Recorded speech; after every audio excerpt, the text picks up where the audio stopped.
সংগ্রামী সহযোগিতারা, একদা এক মহিয়সী নারী বলেছিল, আমার এই স্বজনহীন জীবনে দেশবাসী আমার স্বজন। সেই মহিয়সী নারীর আপন সন্তানই এই পুরো দেশবাসীর ম্যান্ডেটকে ছুড়ে ফেলে দিয়ে দিল্লির দালালি করতে ব্যস্ত হয়ে গেছে। বেগম জিয়াকে আল্লাহর অশেষ রহমত বেগম জিয়ার প্রতি, যে তার ছেলের এই অবস্থা দেখার আগে আল্লাহ তাকে তার প্রিয় বান্দা করে নিয়ে গেছে। আল্লাহ দাদা বলে, তিনি যদি দেখত তার হাতে গড়া দল বিএনপির আজকে এই অবস্থা, তাহলে হয়তো বা আত্মহত্যার পথ বেছে নিত। এখন এক গ্রহের কবি বলেছিল, শহীদ প্রেসিডেন্ট জিয়াউর রহমানের দলকে দিল্লির দাস হতে দিব না।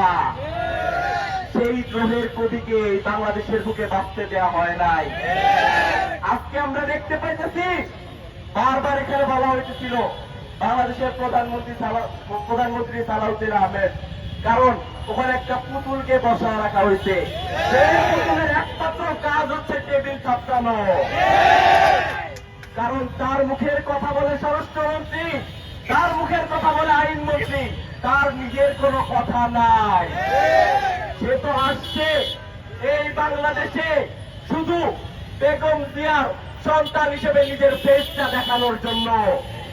লজ্জা লাগা দরকার।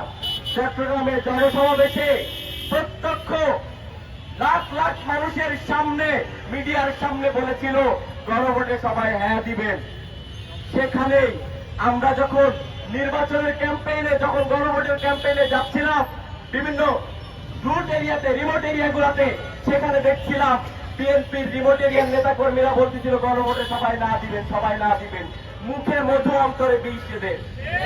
তারপরেও বাংলাদেশের জনগণ তাদের এই ষড়যন্ত্রকে বিজ্ঞানগুলি দেখিয়ে গণভোটে, তারা কিন্তু গণভোটে বাংলাদেশে হ্যাঁকে বিজয়ী করেছে। তারপরেও এখন পর্যন্ত এই গণভোটের রায়কে নিয়ে বিভিন্ন ধরনের তালবাহানা করার চেষ্টা করা হচ্ছে। দিল্লিতে বসে আজকে রাশেদ প্রধান ভাই এখানে আছেন, তার একটা বক্তব্য শুনতেছিলাম। ওনারা যখন বিএনপির সাথে জোটে ছিলেন, তখন একটা অনলাইন কনফারেন্সে এক পাশে তারেক রহমান, আরেক পাশে গুম হওয়া একজন ব্যক্তি নুরুলসের বাটিয়াতে মিটিং এ উপস্থিত ছিলেন। তিনি নাকি গুম হয়েছিলেন। সেই গুম হওয়া ব্যক্তিটা, আমি জানি না, বাংলাদেশের মানুষ জানে না কার গুম এতটা শান্তিপ্রিয় হইতে পারে যে স্কাইপে বসে বসে মিটিং করতে পারে, যে বাংলাদেশকে নিয়ে ষড়যন্ত্র করতে পারে, দিল্লিতে বসে দিল্লির নেটওয়ার্ক ইউজ করে ভারতের আওতায় বসে কিভাবে এই মিটিং করতে পারে আমার জানা নাই। সেই মানুষটাকে বাংলাদেশের ভারপ্রাপ্ত প্রধানমন্ত্রীর দায়িত্ব পালন করতেছে।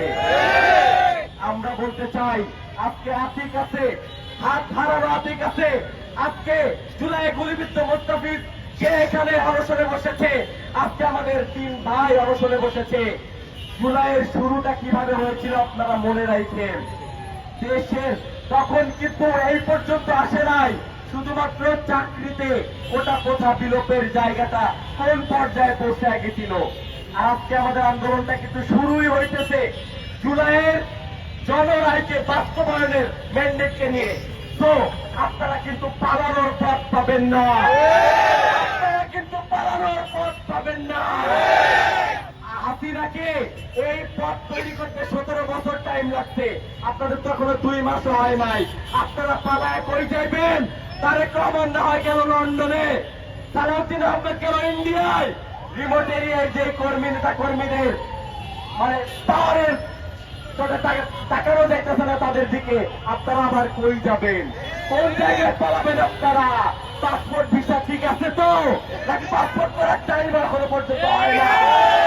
সময় থাকতে জনরায়কে মেনে নেন, না হলে পাসপোর্টের মেয়াদ বাড়ায় নেন।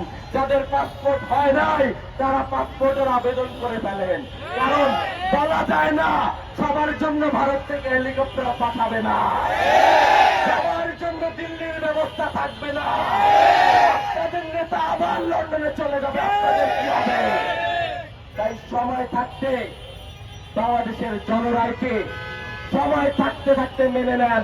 এই 3 জন ভাইয়ের একজনের যদি কিছু হয়, এখানে 300 মানুষ আছে, 3000 হবে, 3 লাখ হবে এবং 3 কোটি দিকে থাকবে। আপনাদের অত ক্ষমতা নাই।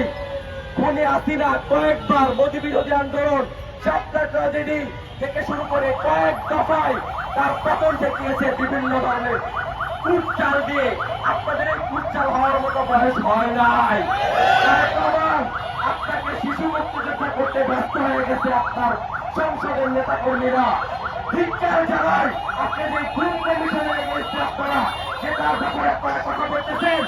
ইলিয়াস আলীর কথা আপনাদের মনে রাখা দরকার।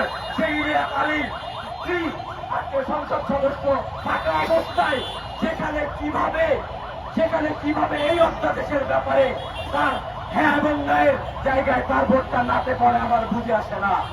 অনতি বিলম্বে আমাদের এই ভাইদের দাবি মেনে নিয়ে দিল্লির দাবেদারি আপনারা কইরেন না। বারবার বলতেছি, দিল্লির দাবেদারি আপনারা কইরেন না। এই জনরায়কে আপনারা মেনে নিয়ে আমাদের ভাইদেরকে আমরা ক্লাসে দেখতে চাই ইনশাল্লাহ। সকলকে আবারও ধন্যবাদ জানাচ্ছি এবং গোটা দেশবাসীকে আহ্বান জানাচ্ছি, আপনারা সকলে এই জনরায়কে সমর্থন দিয়ে আপনারা যদি আবারও রাজপথে নামার আগে আপনারা সেটার প্রস্তুতি নেন। কারণ আমাদের চুপ থাকাটাই ফ্যাসিবাদের জন্ম দেয়। আমরা যেদিন কথা বলা বন্ধ করে দিব সেদিন ফ্যাসিবাদের জন্ম হবে। সেটার বাস্তব প্রমাণ আজকে 50 দিন হয় নাই।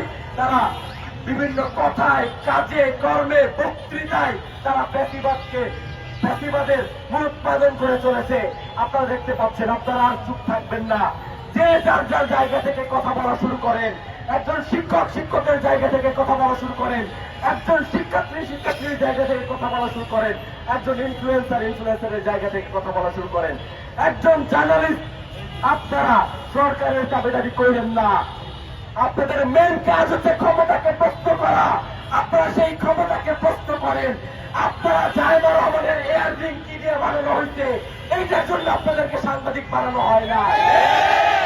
জায়মা রহমান কোন গাড়িতে, কোন জুতা পরে, কোন ড্রেস পরে কোথায় যাচ্ছে, এটার জন্য আপনাদের সাংবাদিকতা করানো হয় না। সেখানে আপনাদেরকে বারবার বলতেছি, যার যেই দায়িত্ব, যার যে স্তর, যার যে ভিত্তি, সেই ভিত্তি থেকে শেষে কাজ করেন। তাহলে দেখবেন কোন নব্য ফ্যাসিবাদের জন্ম এই দেশে হবে না। সকলকে আবারও ধন্যবাদ জানাচ্ছি। আসসালামু আলাইকুম রহমতুল্লাহ।